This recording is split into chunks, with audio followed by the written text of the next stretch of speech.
Member Mike, test one. Member Mike, test two. Member Mike, member Mike. Good.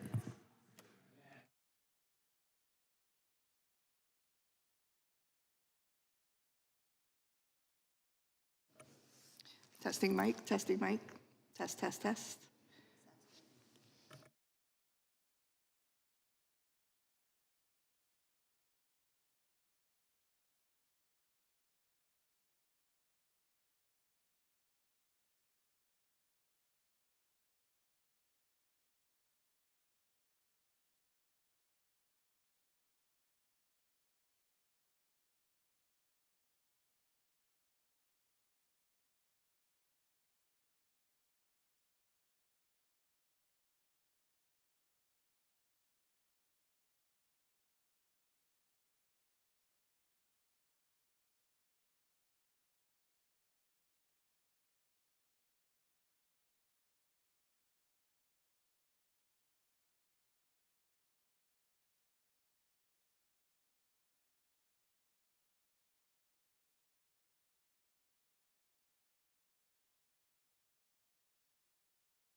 Mic check, 1, 2, 3.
Good morning. Thank you, everyone, for joining us today.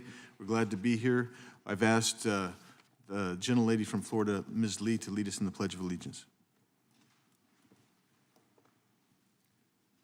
Allegiance to the flag of the United States of America and to the republic for which it stands, one nation under God, indivisible, with liberty and justice for all.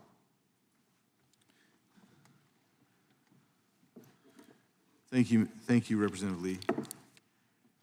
We're here today to discuss an important, a very important, vulnerable part of our population, the exploitation of children through child sexual abuse material. That's what has now come to be known as CSAM, and we'll probably refer to it today as CSAM. CSAM is defined as pictures and videos that capture the sexual abuse of children below the age of 18. The term child pornography is still widely used by the public, but it is more accurate to call it what it is, evidence of child sexual abuse. It is the exploitation of children through CSAM materials remains a serious issue and is actually growing both in the United States and abroad. Reports of CSAM continue to grow, with 3,000 reports in 1998, growing to more than 1 million in 2014 and 18.4 million in 2019. The United States has a duty to protect our children from becoming victims of these despicable acts. Our subcommittee conducted a hearing on this subject in September, and we heard from many experts and survivor advocates in the field. Today, we are continuing that discussion by shining light on the heroic efforts of identifying, rescuing, and giving a voice to these countless victims. While it seems like this evil is something that happens in foreign countries or in someone else's neighborhood, it is actually much closer than we think. Identifying children depicted in CSAM is crucial to stop their ongoing victimization and capture the offenders producing it and rescuing the victims. The work cannot be done just by our federal government. Joint efforts among federal, state, international, and non-government partners are essential for the identification and rescue of victims. You'll hear more today about Operation Renewed Hope from our witnesses, but I'd like to briefly touch on what it is and its impact. Operation Renewed Hope ran from July through August 4th, 2023. The operation was the first of its kind in the United States, conjoining federal law enforcement agencies with non-government organizations to identify, locate, and rescue victims of child exploitation. I understand Operation Renewed Hope is ongoing, and I hope more victims continue to be rescued and provided with the care they need and deserve. Our committee continues with Homeland Security investigations to enhance our knowledge and understanding of investigations related to human trafficking and child exploitation. We appreciate the work being done to identify victims from government entities such as HSI and nonprofits such as NCMEC and the Tim Tebow Foundation. These groups are leading the charge to identify and rescue children, and for that we thank them. Sunshine is the best disinfectant, and it's the best way to rid the world of these predators who abuse and exploit children. We must bring attention to these innocent victims, these children who are living in the shadows, longing to be discovered and rescued. We must not shy away from hard topics and hard conversations. We have got to do better. This hearing is a continuation of efforts that we started last fall, and I look forward to doing more to protect children in the United States and abroad. And with that, I yield back, and I now recognize the gentlelady from Pennsylvania, Ms. Dean, for her opening statement. I thank the chairman, and thank you for convening this hearing, Chairman Biggs, and I thank the ranking member who could not be here, Sheila Jackson-Lee, because of her important work in this space. I thank her for asking me to sit in the chair in her absence. This hearing today on the identification of victims of child sexual abuse materials or videos or photos. I'm here as a legislator, as a member of Congress, but you might imagine I'm really here more importantly as a mother and a grandmother to 4 grandchildren. While the presence of child sexual abuse images and videos online is not new, it's not a new issue for this committee, the current scale and scope and complexity of the problem has now reached epidemic status globally, requiring a search for new solutions. The market for CSAM, child sexual abuse materials, sometimes I worry CSAM could be some other agency, but we have to say what it is. Child sexual abuse materials far exceeds existing resources necessary to bring purveyors and consumers of the images to justice. Moreover, we have yet to fully address the quantum of resources and the manpower necessary to identify and rescue child victims of these heinous crimes. The internet and digital devices have become the tools of the trade for child predators, including those who produce, process, and distribute child sexual abuse material, or groom, extort, or coerce children to produce images and videos themselves. Perpetrators of this repulsive set of crimes frequently operate with impunity, recording the commission of unthinkable acts on their young victims and trading the images for sport, often knowing that their identities and locations are cloaked behind a wall of encryption. Identifying all victims seen in child sexual abuse materials is of the utmost importance. Behind these images, videos, and live streams are children who may still be the victim of continuing abuse and suffering, hoping to be found, hoping to be rescued. While Congress certainly has the authority to enact more federal legislation, victims and survivors need help today. That is why we must fully support the various federal initiatives and partnerships already in place to help identify, locate, and rescue victims. In other words, if members of this body truly care about the safety of our children, truly care about CSAM victims and the need to prevent the victimization of more children, we will provide the necessary resources, the funding to law enforcement and to nonprofits who are in this critical space. We have to support prosecutorial offices, everybody who is on the front line, and there are so many of you, and I'm thanking you for being here today. For example, the Internet Crimes Against Children, ICAC, task forces have become essential to investigating crimes committed against children on the internet and identifying victims. Although this program enlists the service of more than 5,400 law enforcement agencies and prosecutors' offices, task force members are often stretched to a breaking point due to resource shortages. Task force members face the arduous task of reviewing thousands of images a year, searching not only for some clue about the identity of the child depicted in the image or their location, but also for the location of thousands of IP addresses that uploaded, downloaded, or shared the images online. At the same time, task force members must sift through thousands of tips received through the cyber tip line at the National Center for Missing and Exploited Children and determine which tips are actionable. It seems clear that we must evolve our focus to stress more on the victim-centered prosecution. Although that will require dedicated additional resources, law enforcement should not have to choose between rescuing children and finding criminals. As I said, as a member of Congress, as a grandmother, I thank each of you witnesses for being here today, and I thank you for the work you do. It must take an extraordinary toll on you. We have all a responsibility to all of our children and to eradicate every form of child exploitation. I hope that through your experiences and advocacy and work, today's conversation will lead to victim-centered solutions. And I yield back. Thank you, Mr. Chairman. Thank you. The lady yields back. I now recognize the gentleman from the ranking member from New York, Mr. Nadler. Thank you, Mr. Chairman. Let me start by saying that Subcommittee Ranking Member Sheila Jackson-Lee sends her regrets. She was delayed as a result of her own primary yesterday on Super Tuesday, but is on a flight to D.C. as we speak. Thank you, Mr. Chairman, for holding this important hearing and for shining a light on efforts to combat the sexual exploitation of children. Law enforcement experts and victims advocates have reported that advancements in technology have led to an explosion of child sex abuse material, known as CSAM, available and distributed online.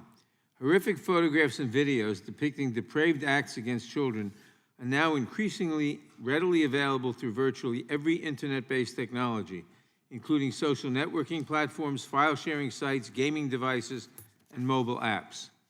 A demand for new and more egregious images and videos drives the market for this material, resulting in the continued abuse and exploitation of children. Since the sexual violence depicted in these images and videos is a record of the victimization and suffering of a child, it is important that law enforcement make the identification of victims of child sexual abuse material a priority. To that end, Congress must provide sufficient resources and funding to those agencies and organizations charged with identifying, locating, and rescuing these children. The importance of victim identification is multifaceted. To begin with, because child sexual abuse material is tangible evidence of sexual abuse crime, victim identification enables the rescue of a victimized child. Not only are victims removed from harmful environments, but following removal, they can be connected to the services, support, and care they need to heal and rebuild their lives. Victim identification also facilitates justice for victims. Tracing digital footprints back to producers and distributors of the images, as well as perpetrators of the abuse, ensuring that they are prosecuted and held accountable for their crimes. Federal law enforcement agencies, including the Department of Homeland Security and the Department of Justice, combat CSAM cases through targeted enforcement actions, investigative initiatives, and victim assistance programs. While these agencies work tirelessly in their investigations to track down perpetrators involved in the production and distribution of this material, they are also committed to identifying and locating victims. However, despite their best efforts, federal law enforcement agencies cannot tackle this problem alone. The collaborative efforts of federal, local, and state law enforcement agencies, along with private and nonprofit organizations, supported by federal funding and grant programs, are instrumental in identifying and rescuing victims of child sexual abuse material, as well as bringing offenders to justice and providing essential support to victims of sexual exploitation. The 61 Coordinated Internet Crimes Against Children, or ICAC, task forces across the country have been crucial to preventing, investigating, prosecuting, and developing effective responses to Internet crimes against children. Through their comprehensive efforts, the ICAC task forces, which represent over 5,400 local, state, and federal law enforcement and prosecutorial agencies, are making significant strides in identifying and rescuing victims of child sex abuse material. But the growth of the problem continues to outpace the resources available to identify and locate victims, while law enforcement, prosecutors, the tech industry, and other organizations must continually contend with the emergence of new technologies like artificial intelligence, which further complicates their efforts. Today, the National Center for Missing and Exploited Children, NCMEC, reports that the cyber tip line has received more than 92 million reports. Its child victim identification program has reviewed over 331 million images and videos, reviewing more than 25 million images annually. And while most of the children reflected in the images remain unknown, over 19,300 victims have been identified. We should certainly commend the successes of NCMEC and other law enforcement agencies in identifying and rescuing victims, but we cannot be satisfied while so many CSAM victims remain unidentified. I hope that our discussion today will focus primarily on what Congress can do to help identify more victims, with the goal of reaching all of them. During a hearing last September, which examined the threat of child exploitation in the U.S. and abroad, we heard about the various struggles of law enforcement when confronting the edict of do more with less. When considering the plight of CSAM victims, this maxim is clearly unacceptable. The collaboration between local, state, and federal law enforcement and non-governmental entities is fundamental to addressing the complex challenges posed by investigating child sexual abuse material and identifying victims. It is our duty to fully support each of these entities and to ensure that they have the resources they need to accomplish their various missions, which undoubtedly should be centered around victim identification. I look forward to hearing from our witnesses, and I yield back. Gentleman yields. I thank everyone for their opening statements, and without objection, all other opening statements will be included in the record. I'm going to now introduce today's witnesses, and I appreciate each of you for being here today, taking time out to come talk about this important topic. Mr. Tim Tebow. Mr. Tebow is a renowned former collegiate and professional football quarterback, having received awards such as the Heisman Trophy and being a 2023 inductee to the College Football Hall of Fame. His foundation, the Tim Tebow Foundation, works to bring faith, hope, and love to those needing a brighter day in their darkest hour of need. In addition to other efforts, his foundation works with DHS-HSI's Cybercrime Center on Operation Renewed Hope to identify previously unidentified victims of child sexual exploitation and rescue the children if possible. Thank you for being here today, Mr. Tebow. Mr. Jim Cole. Mr. Cole is the Chief of Law Enforcement Enterprise and Technology at Operation Lightshine, an organization that works to combat child exploitation and human trafficking. He's a former supervisory special agent with DHS, HSI, and served previously as the chair of the Interpol Specialist Group on Crimes Against Children. He also served as the chair of the Victim Identification Subgroup from 2016 through 2019. Thank you for being here with us, Mr. Cole. Mr. John Madson is the board president of Raven, a nonprofit organization that works to prevent child exploitation. He also serves as the chief operating officer of GriffEye, Inc., a software company focused on visual media analysis to support victim identification and other law enforcement activities. He was previously a detective with the Gainesville Police Department, served 10 years at the North Florida ICAC as task force commander, and served as the chair of the ICAC Emerging Technologies Working Group. Thank you for being with us, Mr. Madson. Ms. Camille Cooper. Ms. Cooper serves as Vice President of Anti-Human Trafficking and Child Exploitation at the Tim Tebow Foundation. She has worked for over 20 years on issues including child protection, child exploitation, and child trafficking.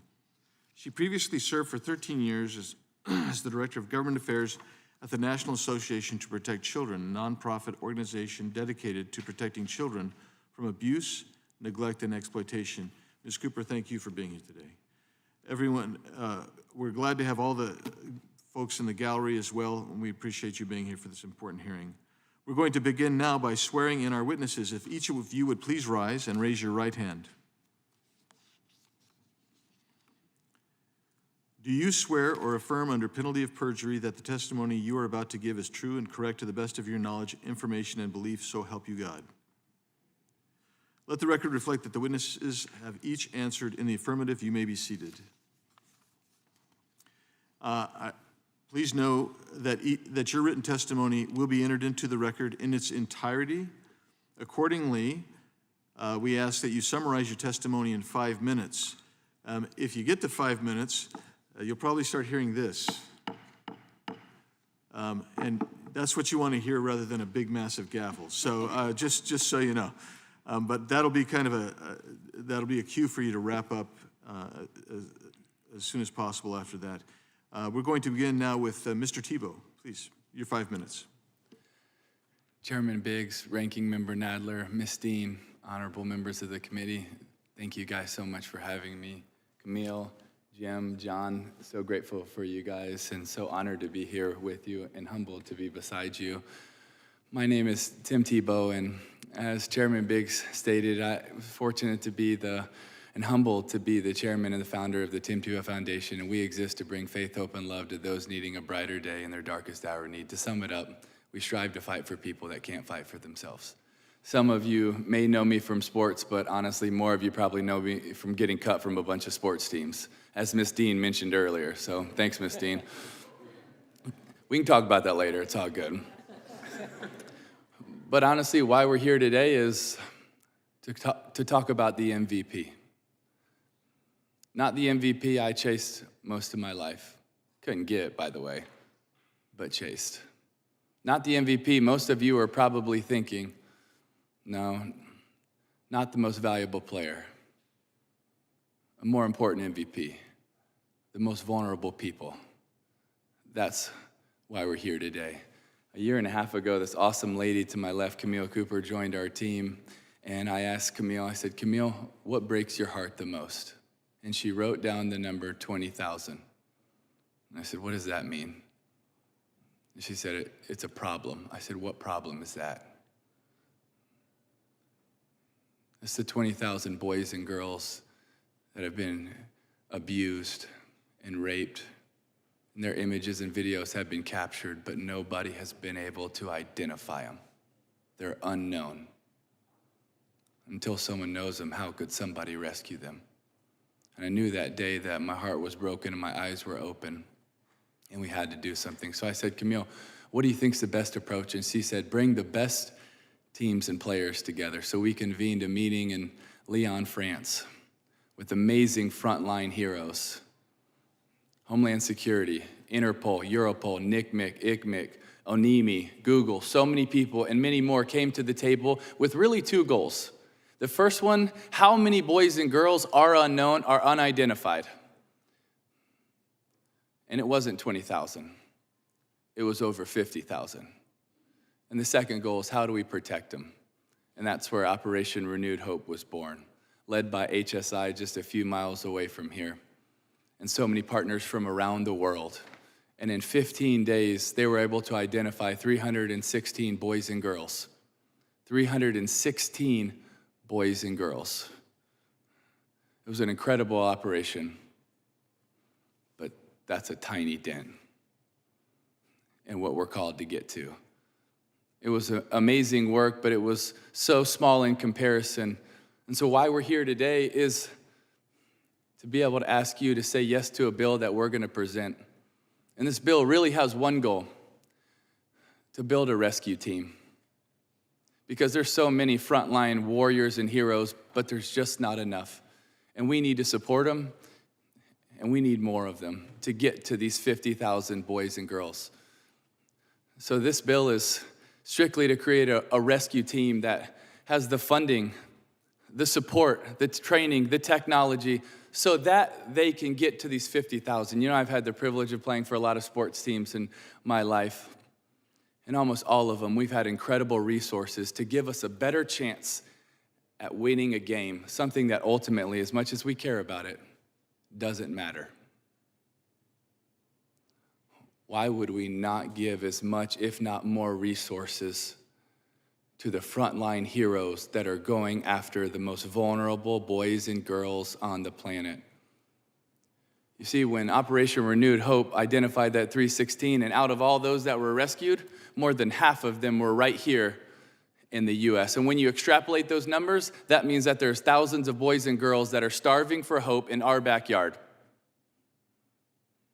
And we have the chance to bring hope to those that are starving for it, if we're willing. But honestly, my words will probably fall flat today. So instead of hearing from me, I would rather you hear from one of my heroes, a young girl who went through extreme abuse for 7 years. And almost every night she got raped for 7 years. And in the middle of her abuse, this is what she writes.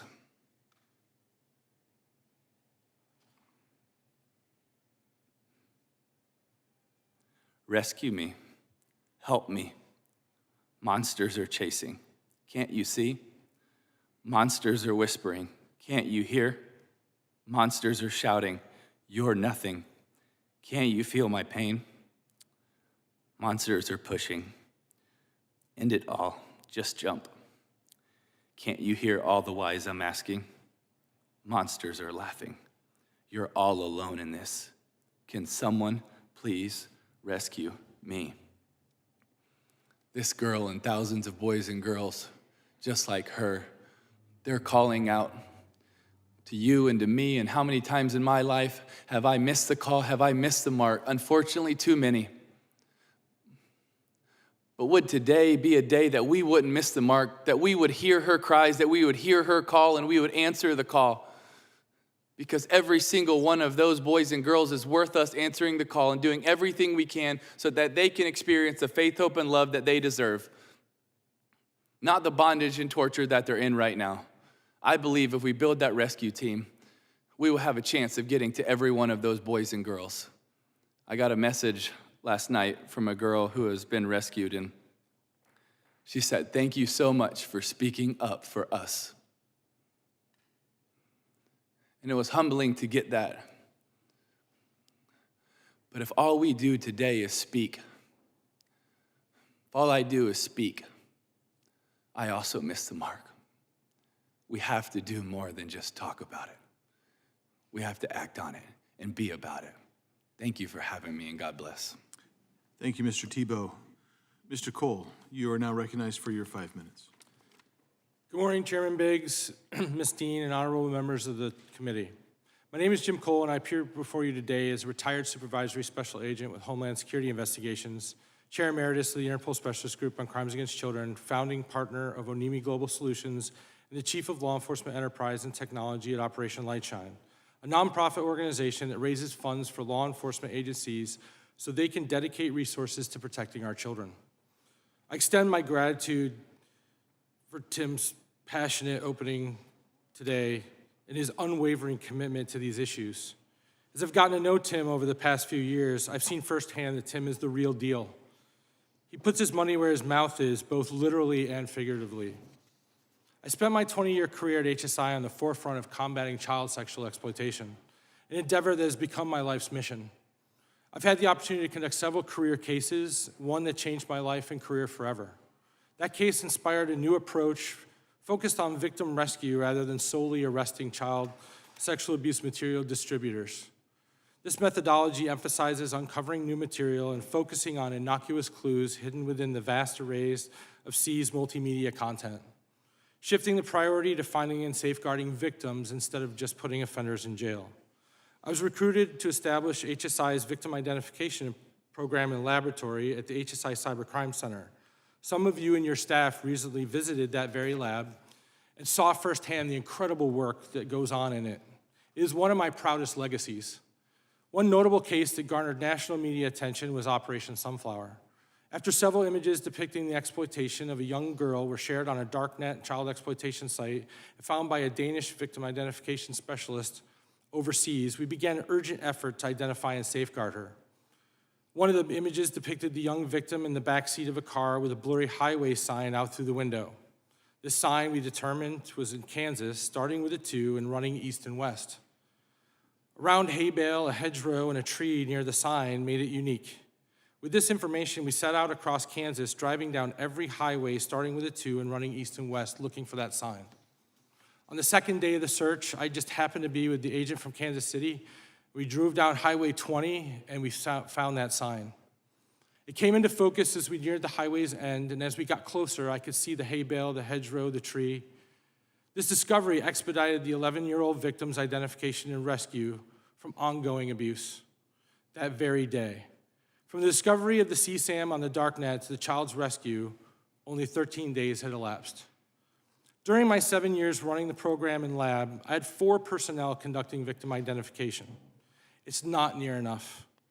As Tim stated earlier, there are tens of thousands of unsolved series, unidentified victims out there who are waiting on us to safeguard them. There's already an incredible and successful blueprint to increase victim identification personnel within HSI and support our nation's military veterans at the same time.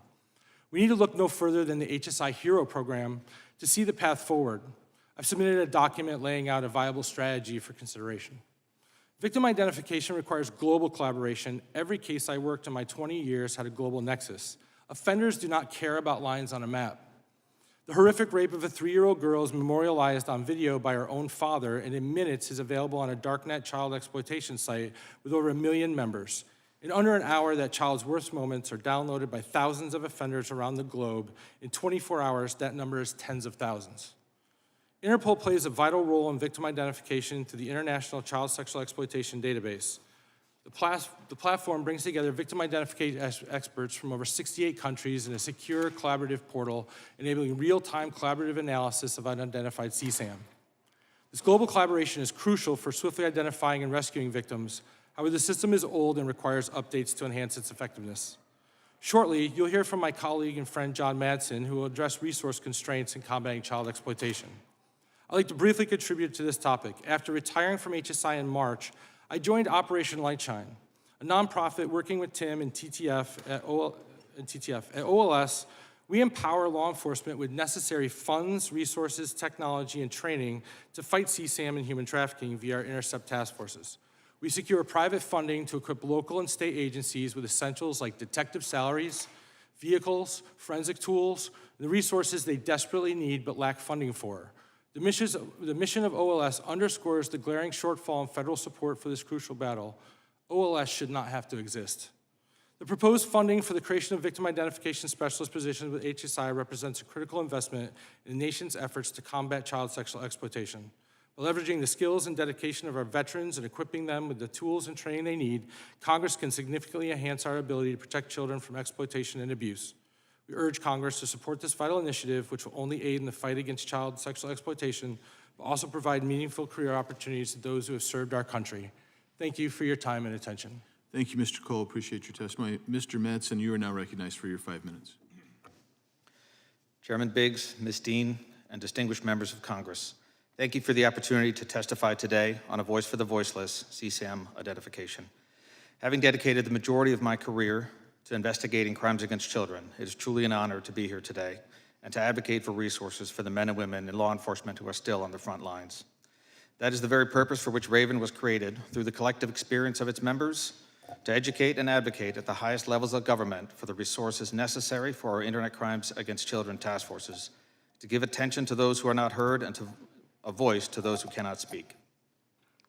Raven's mission statement is to transform the nation's response to child exploitation, and today it is my hope that the opportunity to increase law enforcement's response is seized. The Internet Crimes Against Children Task Force is a nationwide DOJ program that has supported state and local agencies with funding, training, and investigative tools since 1998. The ICAC program is authorized through the Protect Our Children Reauthorization Act and remains an impactful force in the fight against child exploitation. The ICAC Task Force program successfully unifies the jurisdictions of nearly 5,500 agencies and 11,600 investigators, examiners, prosecutors, and educators covering the entire United States.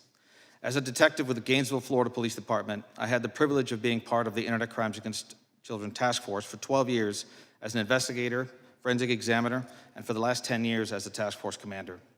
Through that capacity, I was privileged to have the opportunity to co-create a statewide annual training conference, plan and execute nearly 50 multi-agency undercover operations, 8 CSAM categorization operations, 2 victim ID operations, in partnership with Homeland Security, the National Center for Missing and Exploited Children, and Interpol, and implement a multi-year effort to adopt an overall victim-centric approach in CSAM investigations through training and funding support. Victim identification is central to all investigations. And for most cases where a child has a connection to the offender, that relationship and identity is discovered within that investigation. The problem arises when CSAM images and videos are shared between offenders who did not create them and had no connection to the victim depicted. In those situations, the government becomes the listed victim, and for reasons such as backlog and staffing issues, it is often that no further effort is taken to identify the children in the pictures except for a submission to the National Center. Outside of individual state and local agencies, Homeland Security and FBI both maintain victim identification units and support requests for victim ID assistance. Since 2002, the National Center for Missing and Exploited Children has acted as the national clearinghouse, maintaining a database of known and unknown exploited children, with over 100 analysts assigned to identifying victims at different stages of media review. The Child Victim Identification Program is a critical piece of the U.S. domestic effort, maintaining a repository of the most horrific images and videos beyond what you can imagine. Through the ICAC investigative and operational standards, all ICAC task forces and affiliates are required to submit their CSAM files to NCMEC's Child Victim Identification Program. This, in turn, allows NCMEC CVIP analysts to continuously compare incoming information against unsolved cases in a central location. Unfortunately, the process is cumbersome and dated. That is why I ask that you support the Report Act and COSMA so that the necessary authority can be given to allow for online and immediate submission of CSAM material for review and action. An equally important group are the victims we know exist yet unable to discover without additional funding to support long-term staffing and support. Already in 2024, ICAC investigative tools have observed over 85,000 unique IP addresses in the United States associated with users offering to share known child sexual abuse material.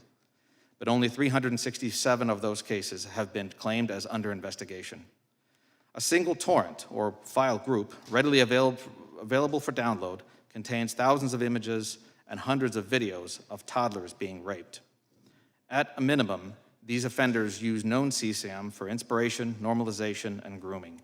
I ask that you endorse the Protect Our Children Reauthorization Act and fund the MEC budget at $160 million with fenced-off language to ensure that both ICAC and NCMEC get their full authorized amounts.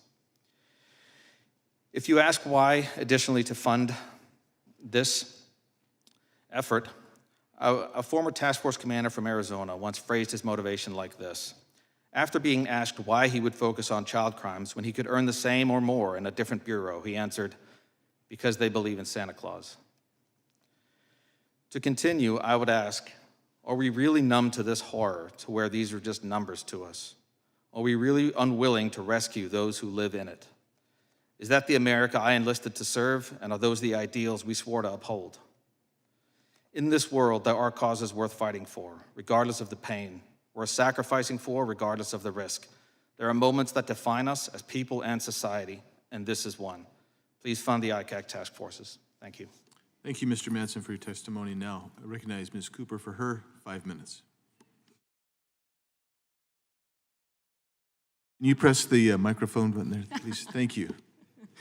Thank you, Mr. Chairman, Ms. Dean, Ranking Member Nadler, and honorable members of the committee. Thank you for allowing me to speak today. My name is Camille Cooper. I'm Vice President of Anti-Human Trafficking and Child Exploitation at the Tim Tebow Foundation.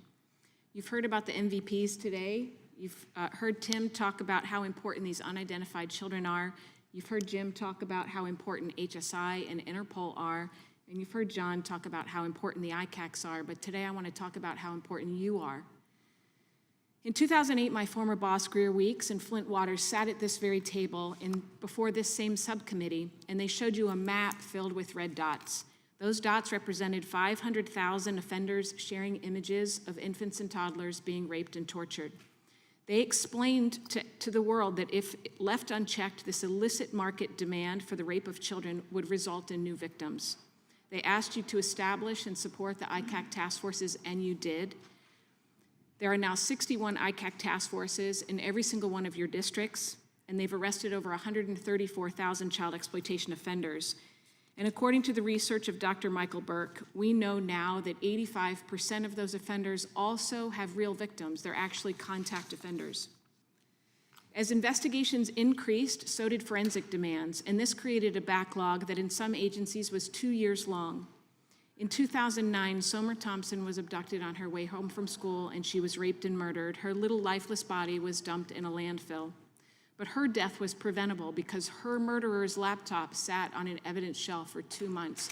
And on the desktop of his laptop was a file called Toddler Insertion, and it was the rape of a 3-year-old girl. At that time, that acted as a catalyst for Homeland Security and Special Operations Command and the organization that I was previously with, Protect, and we created a solution with all of you here in this committee called the Hero Child Rescue Corps. It was this committee and the members of this committee that wrote both HERO Acts. Tens of thousands of children have been rescued as a result of that, so we thank you. This brings me to why we are here today.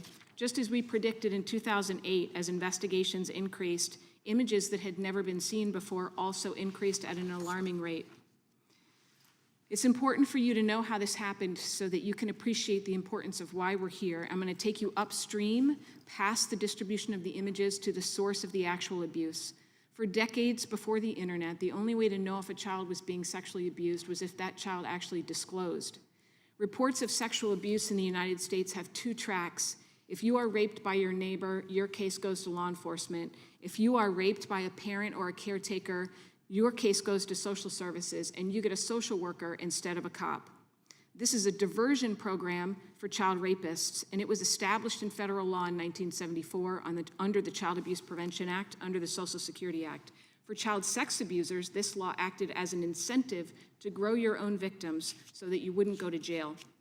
Thanks to the dedicated work of the National Center for Missing and Exploited Children, we now, for the first time, have a glimpse of who's actually producing these images. And the most startling finding in their research was that most of the images are being produced by fathers, family members, and child offenders within the child's circle of trust. You can see from this, one of the charts over here, that chart over there, is that these offenders are people in your communities. These are your neighbors. These are people you work with. Maybe you play golf with them. This is your daughter's best friend's father that you send your daughter over to their house for a sleepover. These are the offenders we're talking about. And that is why victim identification is so critical, because these offenders have come out into the light of day for the first time in history. We don't have to rely on children's outcries. We can follow the digital trail of evidence right to the child's doorstep, and we can rescue them. Congress has recently held a lot of hearings around tech accountability, and that's incredibly necessary and important, but I would be remiss if I missed the opportunity today to highlight one company that is doing this well. It's Google. They have a dedicated victim identification team within their company, and they are literally rescuing thousands of children, and they need to be a model for how tech companies in this country do this work. You've heard Jim and Tim talk a lot about Interpol, and you're probably wondering why we're asking you to support a database in France. The Interpol ICSA database is the most important database because not all U.S. victims' abuse images are going to be found on U.S. offenders' computers. The father that rapes their child in Ohio is going to send that image to someone in Germany or Brazil or Italy. And it's the work of those international law enforcement agencies when they catch that offender and do the forensics on their computer that they're going to find American victims. And all those new victims' images from countries around the world go to Interpol.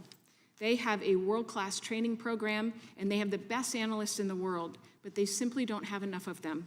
They've been overrun, and they need our support. Homeland Security Investigations is the most well-positioned law enforcement agency to support the work of Interpol's ICSA team. They are the tip of the spear in the world when it comes to child exploitation investigations. But we're talking about finding 50,000 children. It's a city of children that we need to go find. And they're fighting with a platoon. They need a brigade.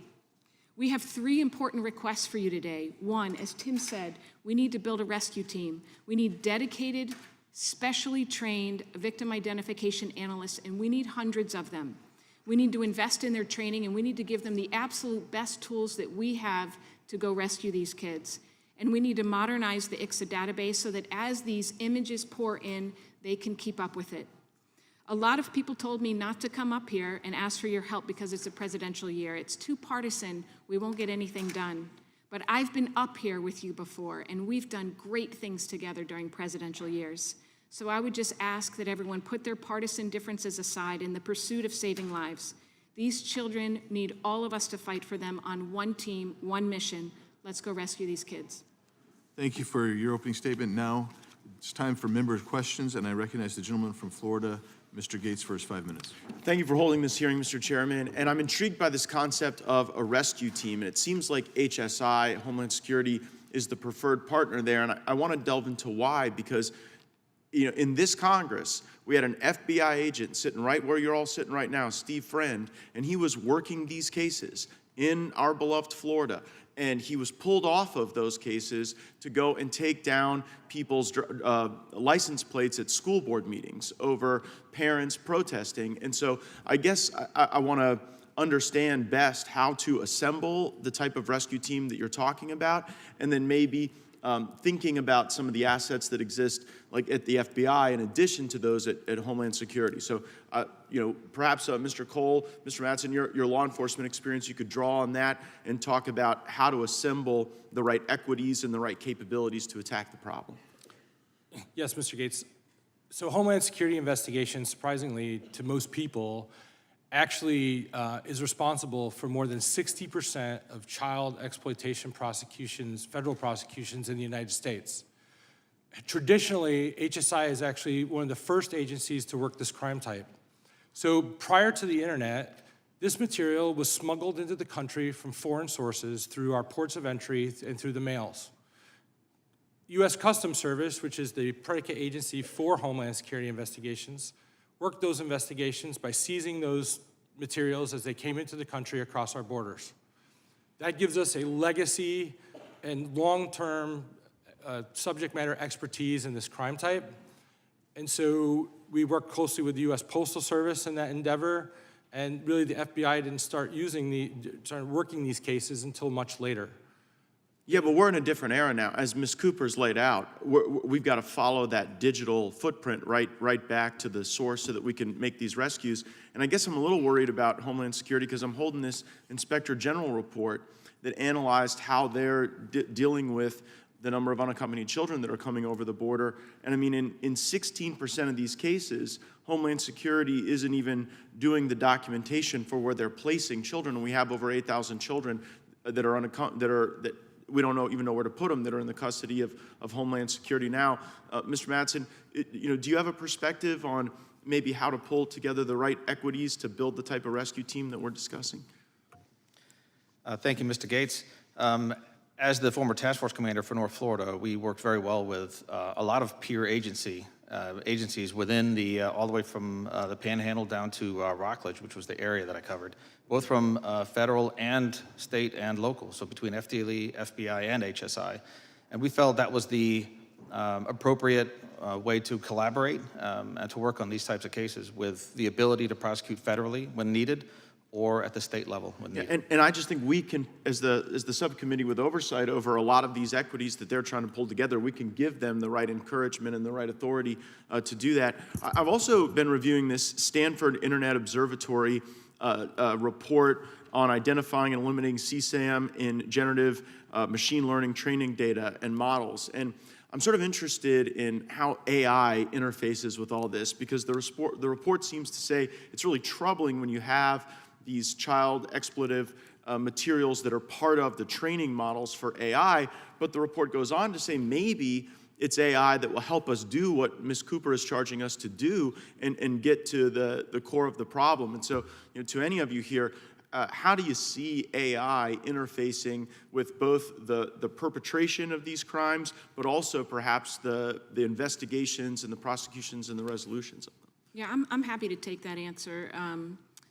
A couple things are really important to understand about AI. You have AI for good, right? So you have some tools that have been developed that are changing the game in terms of being able to find and locate these kids. And it's really important that we allow law enforcement to use those tools. But AI can be used for bad, too. So you have some nefarious people on the web that are taking pictures of your child's Instagram account, your child's face, and they're adding nudity and unclothing those children and then extorting those children. So the times have changed where a child doesn't even need to be taking selfies anymore. They can just have a soccer page or a gymnastics page up, and you have these pedophiles, trolling them and extorting them. The one thing I think that's really important, I think Congress has a role to play in this. There are ways to determine between a fake image and a real image, and that technology needs to improve. It needs to be invested in. There are watermarks that need to be required by Congress, so any company that is developing an AI tool needs to have a type of watermark so that law enforcement, as they're reviewing these images, can really distinguish between the fake and the real. I'd love to follow up with you on that. Mr. Chairman, I have a couple unanimous consent requests. I seek unanimous consent to enter into the record the OIG Inspector General's report on some of these unaccompanied children at the border. Without objection. And I further seek unanimous consent to enter the Stanford Internet Observatory publication into the record as well. Without objection. And just, Mr. Tebow, last time I saw you in person, you were beating my Knowles in Tallahassee. So while I know this is a very challenging dynamic, it's good to see you again in person. Go Knowles. Good to see you as well. I can't repeat the last part, but I guess, sorry, I'm not sorry. I don't know. Gentleman's time's expired. Now recognize the ranking member of the whole committee, Mr. Nadler, for 5 minutes. Thank you, Mr. Chairman. Mr. Madson, you were once the commander of the North Florida Internet Crimes Against Children Task Force. What type of cases did your unit investigate, and what percentage of your cases were related to the identification of child sexual abuse material victims? So the type of cases that we dealt with was anything that had child exploitation and the internet related originally. But computer forensics, proactive file sharing investigations, also undercover chat type investigations. People may be familiar with the show To Catch a Predator, similar to that type of setup. We did a lot of those investigations, a couple of human trafficking operations as well. And how many law enforcement officers were under your command, and how many officers were dedicated to the identification of victims depicted in child sexual abuse material? So the task force covered about 220 so investigators that were connected to the task force at some varying levels of FTE or hours per week. There was a distribution between there of prosecutors and examiners and investigators. Specifically for victim identification, victim ID is sort of a subset of regular investigations. You do what you can as you're investigating a crime, certainly if you have to, if there is a physical victim involved in it. But I would say that we had no people at the time solely dedicated to identifying victims within images or movies that weren't related to the active case that we're No people solely dedicated? Not solely, no, sir. Okay. Do you believe that your task force had the resources and funding it needed to carry out its mission, particularly in identifying child sexual abuse material victims? I believe that we could do a lot more with more resources and more funding. We had the funding we had, and we made do with what we had. And in terms of buying equipment for people, We got the best prices we could to be able to afford as much rollout as possible. In a perfect world, how much bigger a budget would you want? For the entire ICAC program or for the MEC budget? What you do, yeah. So a calculation was done by another Raven member that put it around $500 million per year. Compared to what now? Right now, I think ICACs are authorized at around 60. I believe that the ICACs get about 32, 34 million. You get about 32, 34, and you could use 500. That would be to include actual staffing year over year. The problem with grant funding is if it's not certain that you will get it year over year, agencies are hesitant to hire people on its basis. I see. Why is it important to dedicate investigative resources to identifying the victims depicted in child sexual abuse material? I believe it's the reason we do the job to begin with. And what can Congress do to help law enforcement identify victims depicted in child sexual abuse material more often and more effectively, and beyond giving you a bigger budget? I think the two keys is the ability to conduct more investigations at the front lines. And the second piece is the international and national cooperation. Well, the first piece means a bigger budget. Does it mean anything else? Yes, sir.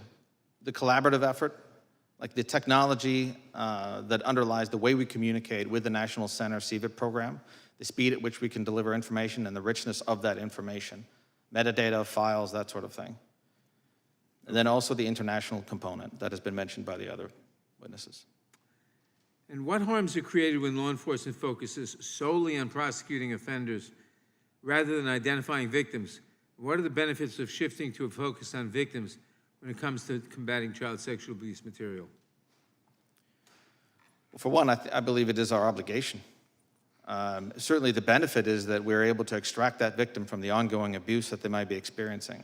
But additionally, I believe it is our obligation and the primary reason we do the investigation. And certainly, when you're dealing with file sharing investigations, it's easy to be what we call suspect-centric, because the suspect may not have a relationship with that victim depicted. They're merely sharing and distributing media back and forth between offenders. So it's easy to make that arrest sort of end at that point.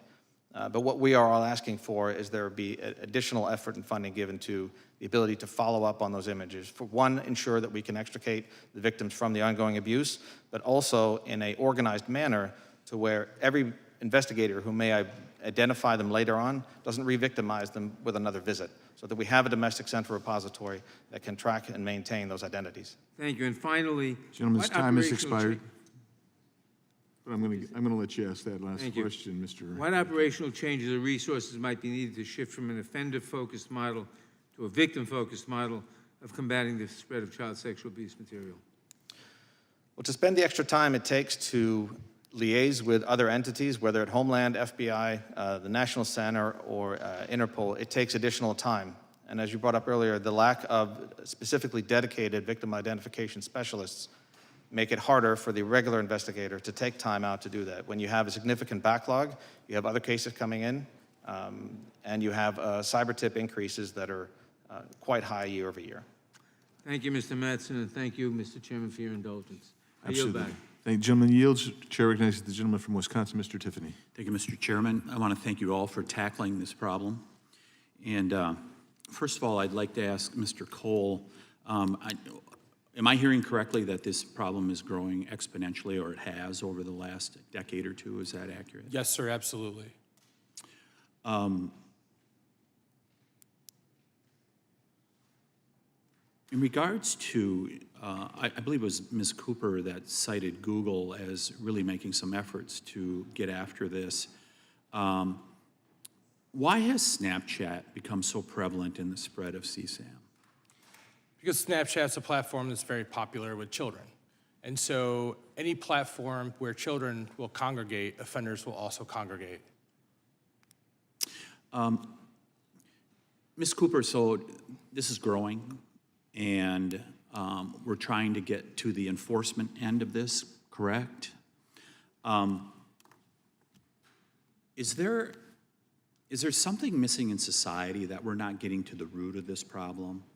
What is driving this? Are there other efforts that you, so I want to thank you for what you're doing here and the efforts that you're putting forward, but is there a root problem here that we really need to get after also? I'll answer that briefly and then hand it over to Timmy. I think that there's some recent research that was done by one of the largest medical journals, and there's a myth that people think that if you are sexually abused as a child, particularly as a boy, that you're going to grow up and become an offender, right? And that's actually not true. Boys that are survivors of this are probably less likely to become offenders than the general population. But there's one study that was a longitudinal study. It was actually studied over, I think, 60 years. And what they found was that the increased risk is actually physical violence against boys. So boys that are beaten up in childhood tend to have a much higher risk of sexual offending. But I'm going to go ahead and let Timmy answer the rest. Well, if I could, I just want to touch on what was just mentioned and why Homeland is so important to this. So for those 50,000 boys and girls, when they're doing an investigation, they have no idea where that is. They have no idea if that is in Jacksonville, Florida, if it's in Minneapolis, if it's in Chile. And so why Homeland Security working with Interpol is so important is because of all the SAC offices and the 93 attaché offices and the Interpol working in 68 countries and so many countries working together is wherever that leads, they have the opportunity to then act on the other end. And if not, then the boundaries and jurisdiction stop you from being able to follow where that lead is. And that's one of the reasons why Operation Renewed Hope is so successful, is because they have so many people from all over working together to wherever that leads. They have the opportunity to be able to rescue a boy and girl and maybe put a bad guy away. Mr. Cole or Mr. Madson, do you believe there should be changes made to Section 230 of the Telecommunications Code? I think liability, or the lack of liability on the tech companies is troubling. I think that I understand the provision and why that was created, but what it's turned into is something it was not meant to be. And when platforms can turn a blind eye to the content, then that's troubling. And so I think we need to have regulation that requires that the tech companies are searching for and protecting children who are on these platforms. If the same things were happening in a physical world environment, then we would shut that down. There's all kinds of things that would happen. But because it's in a virtual space and because of Section 230, parents are helpless to hold anyone accountable. Mr. Chairman, we heard the same thing months ago. Perhaps it was in this subcommittee, perhaps before the full committee, where we heard from that a vice president for Facebook was deliberately evading the law to enable illegal immigration into this country. And we continue to see this where there's these great concerns, and Mr. Gates touched on it just briefly, that our intelligence agencies are failing us here in America.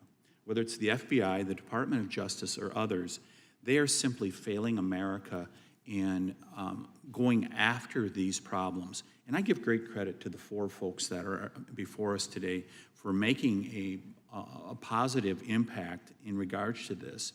But the FBI and DOJ, rather than going after Catholics in various dioceses around the country, rather than doing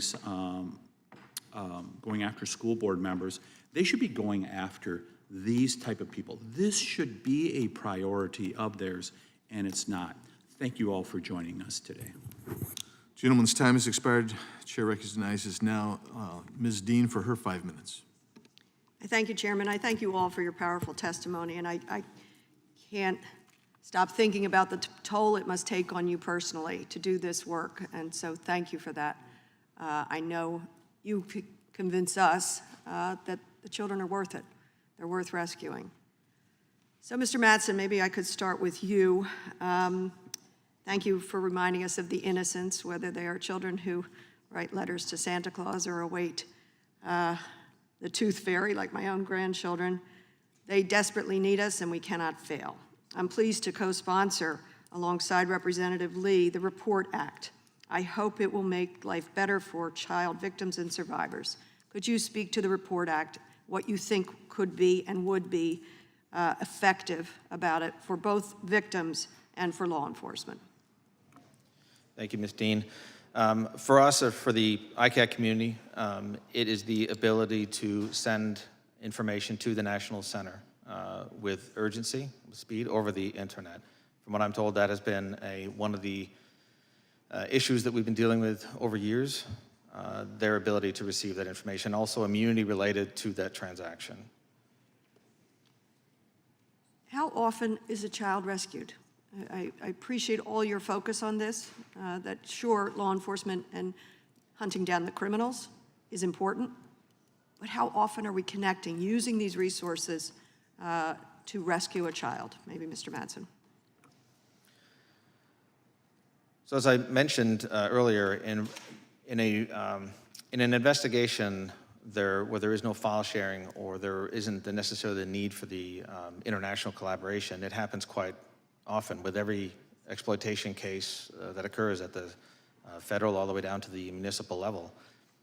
In terms of how often children from the list that Mr. Tebow referenced, I would turn that over to Mr. Cole. So in the 7 years that I ran the victim identification program and laboratory at HSI, when I first started, I went into our systems in a manual way to figure out how many child victims we were rescuing annually as an agency.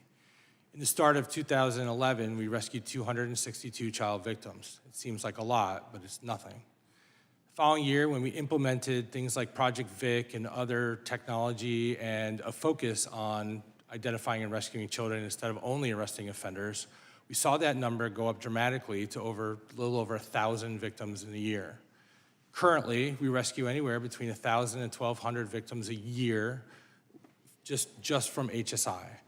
That's globally, that's all over the world, but the vast majority of those child victims that we rescue are right here in the United States. Thank you for that. I heard your estimate of what is needed, $500 million a year in a sustained way, not year after year deciding and tweaking and reducing and not, instead of the 32 to 34 million a year. Mr. Tebow and Ms. Cooper, what do you say? Give me the takeaway. What specifically is needed from Congress? And maybe you could blend into that, Ms. Cooper. I'm intrigued by what you said about Google. What do you want us to do? More than words, what do you want Congress to do? So right now at C3, there are 10 victim identification specialists, right? These are the best of the best. These are like the Pro Bowlers at what they do. There's 10 for 50,000. That's what we're asking for, is to build that team. What if we had 100? Now, how successful could all the rest of the teams in ICAC be if there was people that were nonstop being able to identify these boys and girls, and then all the amazing frontline warriors were then able to once they're identified, go rescue them. If we built that team, and we were able to modernize the ICSA database so that it's not 22 years old, but it's something that is modernized so that it speeds this process up, I just think the backlog we would get to be able to get to so many kids so much faster. And I'll just tell one story to illustrate that. One of our team members was teaching at a school not long ago, and she was teaching about exploitation, and if this happens, please tell someone. And one of the second graders comes up and he says, "Where were you 2 years ago?" And that's the problem. Thank you. We're too late. Ms. Cooper? Yeah, I'm going to get really granular for you. So for FY25, what would be really helpful is if we put no less than 10 million of the amounts appropriated and direct it specifically over to the Cybercrime Center so that it doesn't get diverted to the border. That would be super helpful. We also need 6 million. You have a statement on the record from Interpol, and they're asking for $6 million. I mean, that's not much, right? So they get funded under the Department of Justice's legal services bucket of money. So if we can take $6 million, in the report language and through a programmatic request and put it to the Department of Justice. But make sure you say specifically for the ICSA database, because again, we don't want it to get diverted. So those are the two things that would help us get started so we can start to build the rescue team. It's going to take us a little while to finish crafting the bill with HSI's technical assistance and obviously get that bill through Congress. But we can get it started by just putting everything that we need into the report language. And so that's what I would ask. Thank you. Could you tell us how is that child who wrote the poem? She's doing incredible. She's truly a hero to me, and she is not just surviving, but she is thriving. Tell her we're touched and we're happy. I yield back. Gentlelady's time has expired. Recognize now the gentlelady from Florida, Ms. Lee. Thank you, Mr. Chairman. Thank you for convening this critical hearing. And to all of our witnesses, we appreciate so much you being willing to be here today to help draw attention to this critical issue for us. The work that you do to advocate and represent the most vulnerable is so important, and we appreciate you being here. I've spent much of my career focused on this issue. As a federal prosecutor in the Middle District of Florida, I led the Child Exploitation Task Force, and now as a member of Congress, want to ensure that we are doing all of the things we need to do to support you in this important work. Ms. Cooper, I'd like to come back to you. We touched earlier on the Report Act. I'm very proud to be working on that legislation with my colleague, Representative Dean. You noted that there are, in fact, ways that we can work in a bipartisan fashion, even in an election year, and this is one of them. This issue is something that Republicans and Democrats all care about. Tell me about how the Report Act and the legislation you're developing with HSI will help you combat this problem and rescue more children. Yeah, the Report Act is a really important bill because it helps really modernize the process of submission to the National Center for Missing and Exploited Children and allows them to build in some technology solutions so that they can handle the volume of images that they're receiving from the field. But it also makes it easier for law enforcement in the field to be able to transmit those images. I think right now they're mailing them in, so we're on the Pony Express over here, but we should be able to use an API in the cloud and solutions like that for NCMEC so that they can keep up with the volume. So it's a really important bill. Another important bill is the Project Safe Childhood Reauthorization Bill. So that's also a really critical bill because it prioritizes child rescue. So that's another good bill. It's in front of you. It already passed the Senate. It's bipartisan. In terms of our legislation that we want to work on, obviously we're working with you. Thank you so much for stepping forward and taking the lead on this. We're looking forward to working with you. And what we're going to do is we're going to authorize, just like we did for the Hero Child Rescue Corps, we're going to authorize a rescue team, and we're going to house it over at Homeland Security because they really are the best. Thank you. And Mr. Tebow, I'd like to return to you, please. You mentioned Operation Renewed Hope. One of the things I think is important that we convey today is a sense of whether there's urgency to this problem. Would you share with us a little bit more about that project and why it is important that we take action now as Congress? Well, because so many boys and girls, just like this sweet girl, are waiting, and they're suffering, and they're going through the worst days of their life, and so many people are watching it and replaying it and memorializing their worst moments, or they're going through it. This girl was going through it every single night. That's why there's urgency. But one of the things that I love so much about Operation Renewed Hope is it was so many people putting the mission above the credit. It's HSI, is Interpol, it's NCMEC, it's so many people, it's so many countries all coming together for it. And I love that because our fourth non-negotiable at our foundation is there's power when we come together. And so many reasons why we don't is because we're so worried about the credit, not the mission. But if we put the mission first, which is these boys and girls, then I believe we would come together and we could find a solution. And I think this is a really great example of so many people from all over the world putting the mission first, putting the kids first. And I love what they called it, Operation Renewed Hope. Because how many of these boys and girls right now do not have hope? They do not have any hope. You know, and I'm not just talking about the way we use hope in our society of I'm flipping a coin, I hope it lands on heads, or I'm wishing upon a star. No, I love using the biblical definition of hope, to look forward with confidence, expectation, and anticipation. How many of these boys and girls do not get to look forward with any form of confidence, expectation, or anticipation because they believe their tomorrow is going to be just as bad as today, but maybe because of all of us, because of all of you, maybe one day they'll be able to look forward with true confidence, expectation, and anticipation. That's why I love the name Operation Renewed Hope. Well, thank you, Mr. Tebow, and your family for your commitment to this very important issue. Mr. Cole, I'd also like to direct a question to you. Earlier, I know we've had some comment about, we obviously have a very serious problem with unaccompanied children and the southern border, but would you please explain for us the distinction between HSI and Border Patrol and how that operationally is different and separate? Yes, thank you for that, a chance to clarify. So Homeland Security investigations are the special agents, the criminal investigators.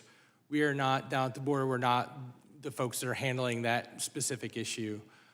That is a different agency, although under the umbrella of Department of Homeland Security. And so it is important for that distinction because HSI is really at the forefront of child exploitation crime, and we are extremely technically savvy. Our Cyber Crime Center is outfitted with some of the best tech in the world, and our Victim Identification Lab was outfitted with some of the best tech in the world to focus. It's just really an issue of the personnel resources. That's where we're falling short. And just to give one perspective in this kind of global issue for the United States, if you look at our counter-drug budget, just for 2023, that budget was $42.5 billion with a B. If you look at the amount of money that's spent from the federal government to combat child exploitation, it's under $200 million. Look at the disparity there. And I would argue that the two have a correlation. The victims of this horrendous crime of child exploitation, I have personally met these victims. I personally stay in touch with several of the survivors of these cases. When they're not brought out into the light, when they don't have a chance to heal, then what happens? Oftentimes, they turn to substance abuse issues to deaden the pain, to survive, to cope. Also, when you look at the issue of human trafficking, and even for child exploitation, narcotics are utilized as a mechanism to control and subvert our victims. And so there's a correlation. If we just peeled off $1 billion, I mean, what we could do with $1 billion would absolutely blow your minds. Thank you, Mr. Chairman. I yield back. Thank you. I've been very lenient with the time today. So, Chair now recognizes the gentlelady from Georgia, Ms. McBath. Thank you very much, Chair Biggs. And to our ranking member, Sheila Jackson Lee, who's not with us today because she actually won her primary. So we're so glad to have her back again. But thank you for holding this hearing today. And, you know, I'm a mom to my core. So our children are one of the most vulnerable groups in our global community, and it is our job to do everything that we can to protect them from the evils of this world. So I want to thank every one of you on the panel today. You are truly to be commended for your passion and your willingness to serve the most vulnerable in our community, which is our children and children globally. And I do want to say, Mr. Tebow, thank you so much. I bumped into you last night, and yes, I was starstruck. But thank you so much for using your celebrity and putting it for the good of our children, to the use of protecting and serving our children. I can't think of anything that is more honorable and admirable. It is our job to do everything that we can to track down, arrest, and prosecute anyone who would want to cause them harm and exploit our children in any way. A step in the right direction is developing well-tested and well-researched identification technology and procedures to help us identify the children in CSAM. Child sexual abuse material is far too easily accessible and prevalent. We have several bills here in Congress to combat the spread of this horrible content, has been mentioned a little bit earlier, but it will take collaboration and continued dedication to save the countless children who are trafficked and exploited. We need to support law enforcement's efforts to combat the proliferation of CSAM, which is why I have introduced the End Child Exploitation Act. My bill would require the contents of reports regarding the online sexual exploitation of children provided to Cyber Tip Line be preserved by the provider for over 1 year. My bill would also assist law enforcement's investigative process by giving them more time to properly gather evidence to find the children subject to this abuse and their perpetrators. The reports will assist in the identification process and preserving records for a longer period of time, which will result in more opportunity for our law enforcement to use the valuable information they provide to identify trafficking and abuse victims and their offenders. I'm here before you today as a concerned mother who lost my own child as a victim of crime. And so I am now dedicating my entire life to protecting the safety and the well-being of all of our children. We know law enforcement and groups dedicated to the elimination of CSAM need our help and deserve the necessary resources to continue fighting for our missing and our abused children. A child should never, ever be subjected to the horrors faced by children exposed to these sick exploitation schemes. And I sit before you today proud of what our law enforcement agencies have done thus far to eliminate CSAM and bring perpetrators to justice. Thank you to each and every one of you for dedicating your time and finding these children and bringing them safely home. Mr. Madson and Mr. Cole, my colleagues and I, we are here to make sure that law enforcement has what it needs to be successful in these tasks. But Mr. Madson, as now a retired commander for North Florida Internet Crimes Against Children Task Force, can you explain the differences between proactive and reactive investigations? Thank you, Ms. McBath. Generally, we refer to reactive investigations as those that come through a normal channel, such as the cyber tip line, a 911, dispatch centers, any call for service that arrives on the detective's desk to follow up on. Proactive investigations are those that are self-initiated by that detective when that detective has time, such as file sharing type investigations. The numbers I referred to earlier with about 86,000 IPs that are offering CSAM material right now, that would be a proactive investigation to begin the identification process of who the user is.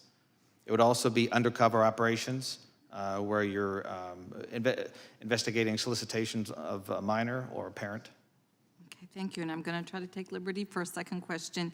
Mr. Madson, how often do Internet Crimes Against Children Task Force members conduct reactive investigations? How Reactive often? would be daily, constantly, due to the influx of leads that come from the National Center and from their local jurisdictions. The proactives are the first ones to suffer. Thank you so much. I am out of time. I appreciate you. Thank you. Gentlelady's time has expired. The chair recognizes the gentleman from South Carolina, Mr. Fry. Thank you, Chairman Biggs, for having this today, and thank you to the witnesses for being here. This is an incredibly important topic that spans, it is bipartisan, it is not a black or white issue or a red or blue. It is an issue that this country should lead on, and we should continue to lead on. So I appreciate the work that you do and the advocacy that to the issue here today. Look, I in South Carolina, prior to my service here, I led a bill, and South Carolina was considered to be the most improved state in the country in dealing with human trafficking.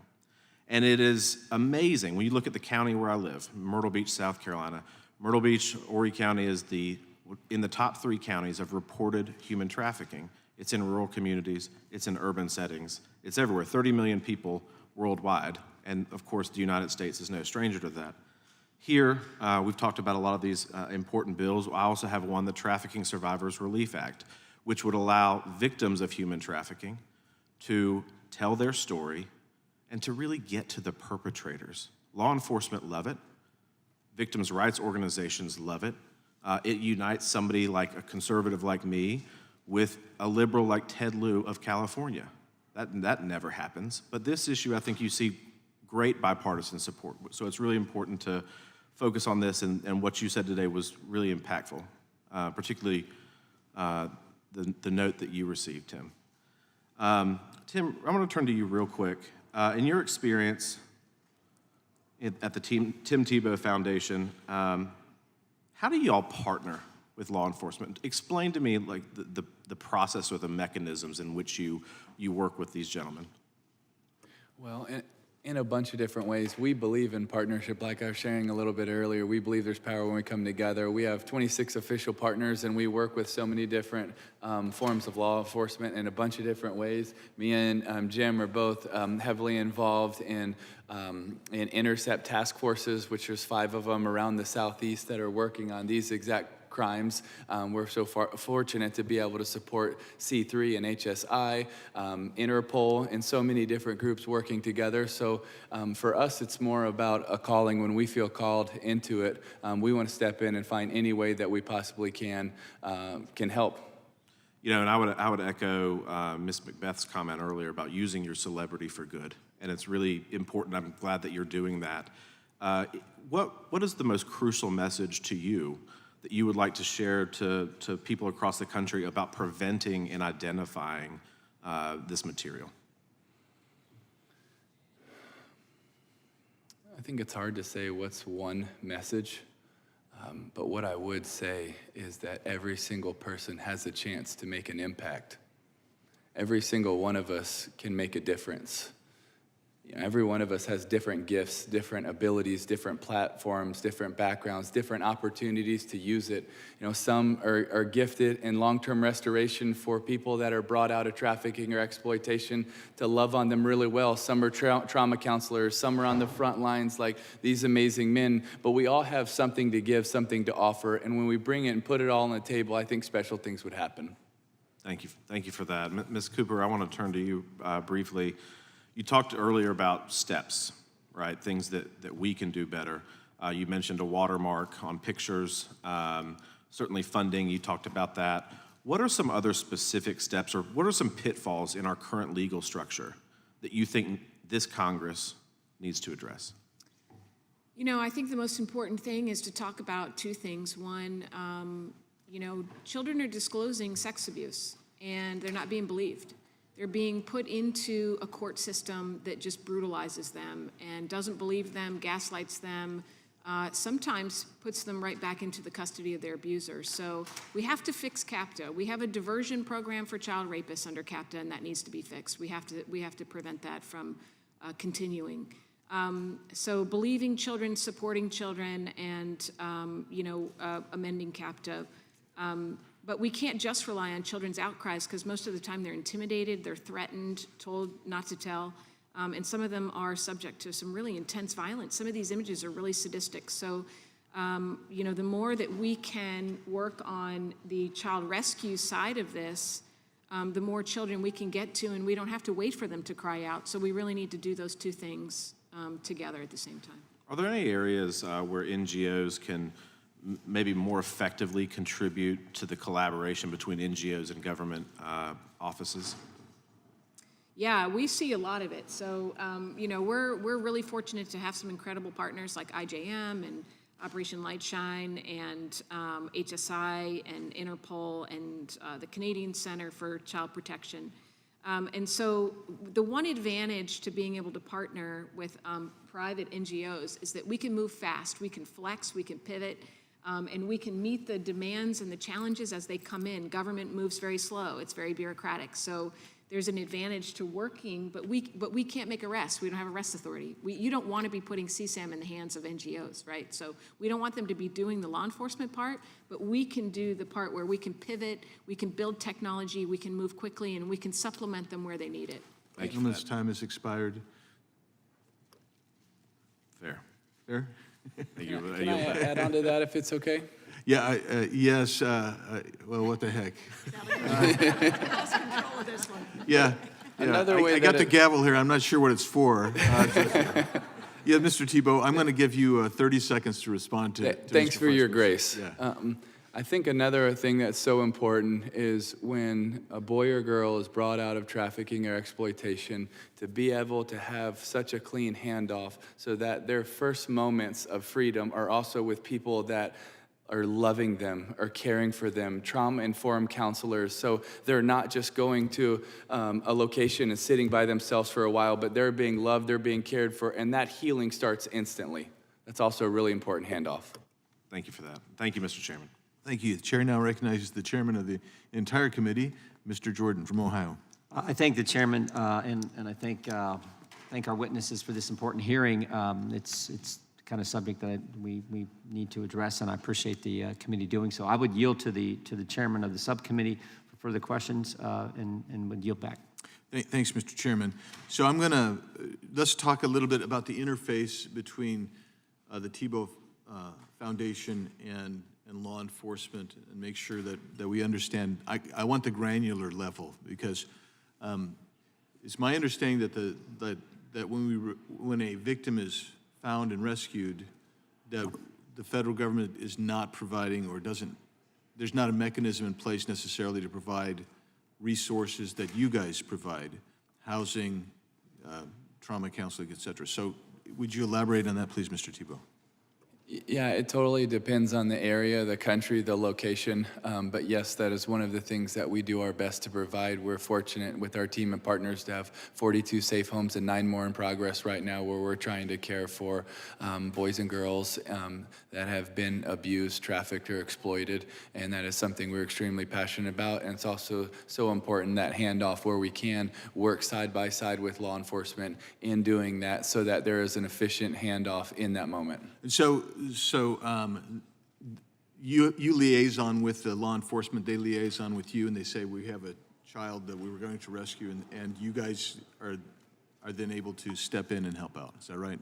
Yes, sir. With different law enforcement and different opportunities, not all the time, but if we have that opportunity to do so, then yes, sir. Thanks. Ms. Cooper, I want to ask you a question about CAPTA. So you said something that was intriguing.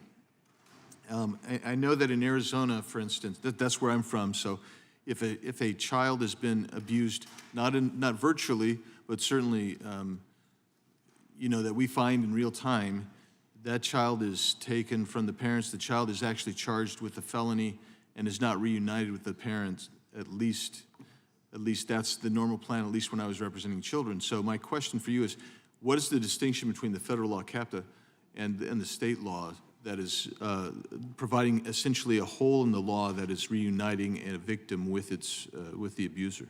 Yeah, we have states' rights, right? So we have sort of a patchwork of state laws, and sometimes the states do it differently. They might pass a bill that allows them to have some nuance, but under CAPTA, under the Social Security Act, I think it's Section 629B. The states are required, if they receive CAPTA funding, to come up with what's called a state plan. And under that state plan, it requires reunification. So even if a child is raped in their own home, raped by their father, the father's removed and goes to prison, that's the best case scenario. When he gets out, he's allowed to petition the court to have custody of that child again. And if you can imagine being raped by someone and then being forced to have to go back and spend time with them, what that does to that child, right? So that is a loophole under CAPTA. Thank you, and of course we'll have to look at that. I've added that now to my action items following this hearing. I wanted to talk again about, and maybe I don't know which one of you wants to address this one, but I know that the Tebow Foundation helped bring together international organizations like Interpol, Europol, with HSI and others to try to internationalize this. So tell us a little bit about that, how that works, and how the international, what resources are being used by Interpol, by Europol. Well, with specifically Operation Renewed Hope, a lot of the victim identification specialists aren't allowed and don't have the budgets to be able to fly here and work on Operation Renewed Hope. And so we're able to help bring all of those victim ID experts in so that they can work side by side, because if not, they wouldn't be able to have that collaboration team approach. So that's, with Operation Renewed Hope, that's a big area where we come into play, is bringing those victim ID specialists right here to C3 so that they can work together. Great, thank you. Thanks for that. I'm going to go now to Mr. Cole. I had a chance to go to the facility in Fairfax, and it's an incredible facility. And tell me about AI. I mean, I saw some demonstrations of AI and how some cases were resolved using AI. Please tell us how it's being used positively to resolve cases. Yeah, So artificial intelligence is incredibly important, and it's a broad term, as you're aware, but it's incredibly important to the fight against child sexual exploitation because we are buried in an ocean of data, and both textual, visual, et cetera. I'm going to stop you right there real quick. Mr. Jordan, your 5 minutes has expired. Thank you. And now I recognize myself for my 5 minutes, and please continue with your answer. So we're buried in this ocean of data that is just impossible for human beings manually to go through to find the relationships, to find the victims, to find the offenders. The goal of the Victim Identification Lab at C3, our mission statement, is to conduct advanced analytics on multimedia files of child sexual exploitation material to identify and rescue the child or children, identify and apprehend the offender or offenders, and identify and locate the crime scene. And it is a daunting task. There's so much that goes into that. There's in-depth data that surrounds all this material. So artificial intelligence is incredibly important, but it's also important to use it ethically. It's also important that we stay within the left and the right guide limits that we've established and have accountability for that to use I am afraid of entities or governments that have outright banned the use of certain AI. I understand the concerns behind it, but I think it's misguided in that, we're using AI and it is rescuing children. And without that AI, children would go unrescued without a doubt. And we've seen it, Operation Renewed Hope is a wonderful example of that. And so it's important that that capability is maintained, but it's also important that we establish those left and right limits so it's used appropriately. So I want to ask you just real quickly about this.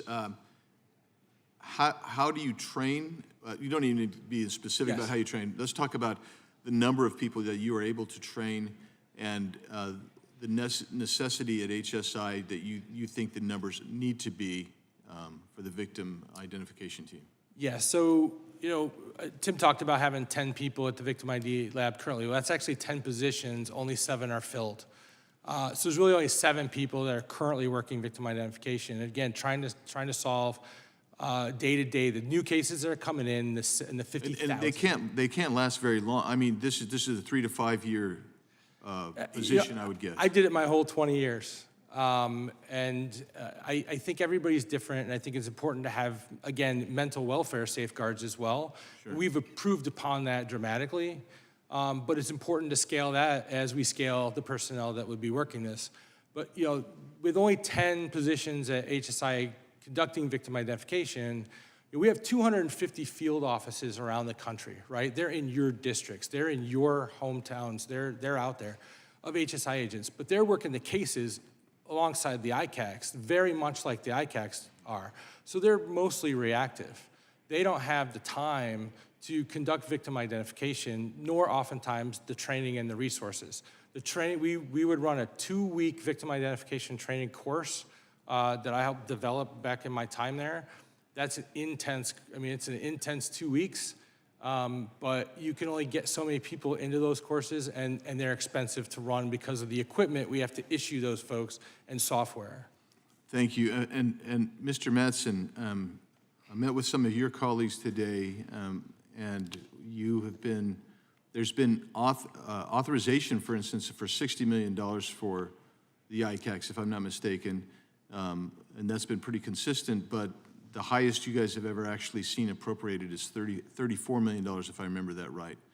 And how I was presented with some numbers which were different than your $500 million. I think the $500 million sounds like an ideal, but what can we do more short-term to just put some pedal to the metal on this?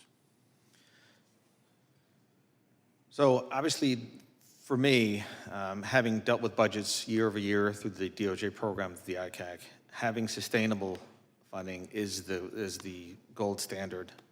Certainly, there could be earmarked funding to support one or more task forces briefly, but for them to really be able to benefit from that over time, to train people, as Jim mentioned, training somebody to do enhanced victim identification, like the stuff that he's talking about at C3 or at Interpol, it takes time. Getting somebody out of the office for 2 weeks, it's very, very difficult, generally. I think what we've asked for is numbers that are closer between the 120 and 160 million dollar mark, and certainly hoping that we can get to that in the short term. But as you mentioned, the ideal number is much higher, and we fully understand that's an unlikely thing to achieve today. Thanks for that. And so I would just want to summarize real quickly. I appreciate, again, all the witnesses for being here and the members who are here to ask questions. I just want to, I'm looking here at my scrawled notes here that on action items, and I want to just go over those. And if I miss any, please catch me afterwards and tell me what else that you felt that we need to do. Number one is we're talking about making a potential markup of the Report Act so that we can make it go forward if possible. And I would say we want to make sure it's as clean and as close to perfect as possible. Second thing is to authorize with the requisite appropriations resources necessary to for the ID victims units and also to make sure we rescue and prosecute these perpetrators. Apparently, we also have some holes with the victims after they've been rescued, so we want to see if we can find that out. Number three would be to continue to highlight CSAM awareness to policymakers, influencers, and to the public. And then my own is I want to meet with Google to find out when the heck they're doing that seems to be right and see how we can make that a little bigger. And with that, I will just say that I have some documents to include. One is Interpol's Crimes Against Children Unit. I'd like to submit that for the record. And also a document called Childlike Global Child Safety Institute Report on child sexual exploitation and abuse victim identification. And so without objection, those will be admitted into the record. And with that, again, I thank everyone for being here today. And with that, the committee is adjourned.